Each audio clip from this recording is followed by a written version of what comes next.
नाज़रीन, आइए जानते हैं कि डेंगू बुखार की तशख़ीस कैसे की जाती है। सबसे पहले तो डेंगू बुखार के शुबे के लिए आपको बुखार होना चाहिए और बुखार की मियाद आम तौर पे छोटी होती है, यानी 2 से 10 दिन का बुखार होता है। बुखार बहुत यूजुअली हाई ग्रेड होता है और इसके साथ जिस्म में शदीद दर्दें होती हैं, सर में दर्द, आँखों के पीछे दर्द, जिस्म के किसी हिस्से पर रैश का नमूदार होना, जिस्म के किसी हिस्से से खून आना, उल्टी या मतली की कैफियत, जोड़ों में दर्द, पट्ठों में दर्द, पेट में दर्द, ये तमाम डेंगू की अलामात हो सकती हैं। सो अगर आपको बुखार के साथ कोई भी ऐसी 2 अलामात हैं तो आपको शुबा है, या जिसे हम suspected case of dengue infection कहते हैं, कि आपको डेंगू बुखार हो सकता है। इस सिलसिले में जो पहला टेस्ट किया जाता है वो CBC या कंप्लीट ब्लड काउंट है, जो कि आपको एक क्लू दे देता है कि क्या आपको वायरल इन्फेक्शन तो नहीं। वायरल इन्फेक्शन और स्पेशली डेंगू फीवर के अंदर आपके जो वाइट ब्लड सेल्स हैं या TLC जिसे हम कहते हैं मेडिकल टर्म्स में, वो कम होना शुरू हो जाती है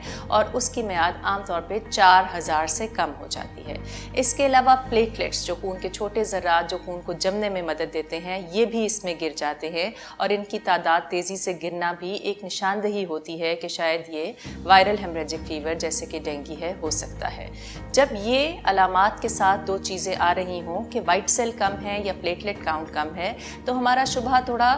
बढ़ जाता है कि शायद ये डेंगू बुखार है और फिर हम इसके लिए डेंगू के कन्फर्मेटरी टेस्ट करते हैं। डेंगू की कन्फर्मेशन करने के लिए 2 तरह के टेस्ट हैं जो किए जा सकते हैं। एक टेस्ट वो हैं जो वायरस को डायरेक्टली आइडेंटिफाई करते हैं, जिसमें PCR डेंगू फॉर PCR है, लेकिन क्योंकि ये कॉस्टली टेस्ट है और एक्सपेंसिव है और बहुत ज़्यादा सेटअप्स पे अवेलेबल नहीं, तो हम एक वायरस का छोटा हिस्सा भी खून में टेस्ट कर सकते हैं, जिसे हम NS1 एंटीजन ऑफ डेंगू कहते हैं। ये दोनों टेस्ट खून के सैंपल से लिए जाते हैं और ये बुखार के दौर में, यानी कि जो इनिशियल फेज़ ऑफ इलनेस होता है, इनिशियल 4-5 दिन या जब तक मरीज़ को बुखार है, उस वक्त पॉजिटिव आते हैं। सो अगर आपको 3-4 दिन से बुखार है और ये अलामात हैं, तो अपना NS1 एंटीजन का टेस्ट कराएं और PCR पे भी इसको कंफर्म किया जा सकता है। लेकिन अगर आपको 5-6 दिन से ज़्यादा गुजर गए हैं